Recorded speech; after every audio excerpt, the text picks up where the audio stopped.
it comes around the idea of buying and selling stocks and considering the fees. So what you'll find is, ultimately, in terms of buying and selling stocks, you're never really paying the price that you're never really paying the sticker price. What that means is, when you, let's say for instance, you see a stock for say $1 and you want to buy 100 units of that stock, your calculations would basically show that you're paying $100 to get your 100 units of the stock. And so if you wanted to make, say, if you were to sell those stocks say at 150, then you'd have made $50 profit, or 50% profit. Not so at all. You have to consider the fact that when you buy stocks, there are certain fees. I use a slightly overestimated value of 20% for the fees, but in actuality, any broker will give you the breakdown of the fees when you look at the contract notes. So in keeping with the example, let's say you have $100, right? And the stocks are going for $1 per share. You won't be able to buy 100 shares, because then you'd have no money to pay the associated fees. And for some brokers, their fees might be between the range of 2 and 5%. Then you have GCT that you have to pay every time you're buying stocks. There is also a trade fee, which is typically fixed. In Jamaica, it's like $100. And then there is a cess fee of 0.2%, I think. So typically when you add up all of those, that's going to take about $20 out of your $100. So basically you'd have $80 to purchase stock. So you'd be able to get 80 units of this stock. Now, so if you get 80 units of that stock at $1, inclusive of the fees, and you spend $100 in total, now the shares go up by, say, let's use a conservative value of say 20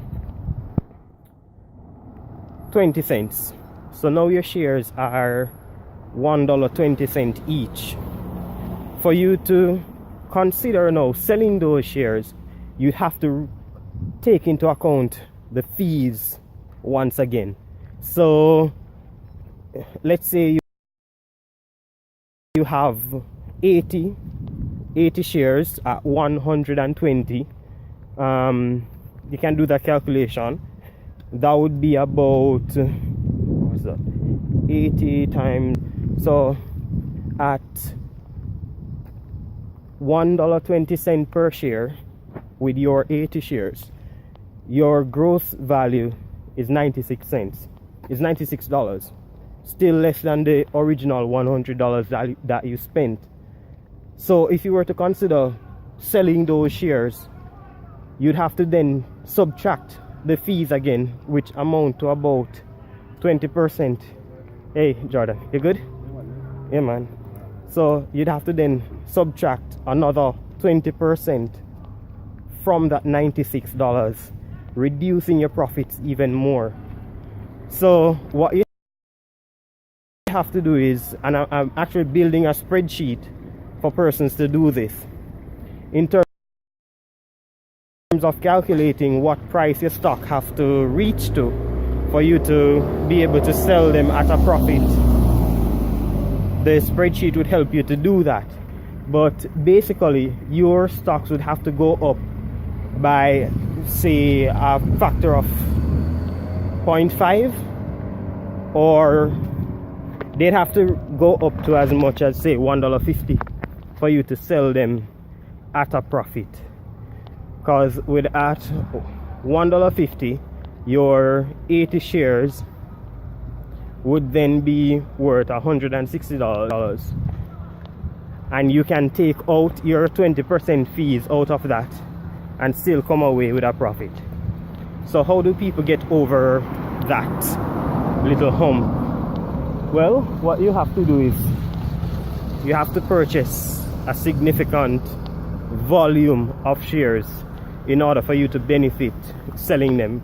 So how it works is, the higher the volume that you have, the smaller the percentage that the shares need to go up in order for you to sell them and make a profit.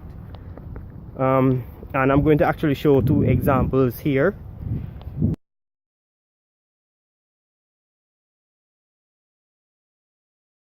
A bit of information that came out of a discussion with a friend. Yeah, so if you're going to consider buying shares, just be sure that you take into consideration your purchase cost, which is really the fees that you pay, and the cost of sales. And I'm using that term loosely, but effectively what I mean is how much it costs you to sell them back. Yeah, and that's it. So I'll see you. Oh, little thing on StockSage. So I'm actually getting my costume for StockSage. Anyway, catch you guys later.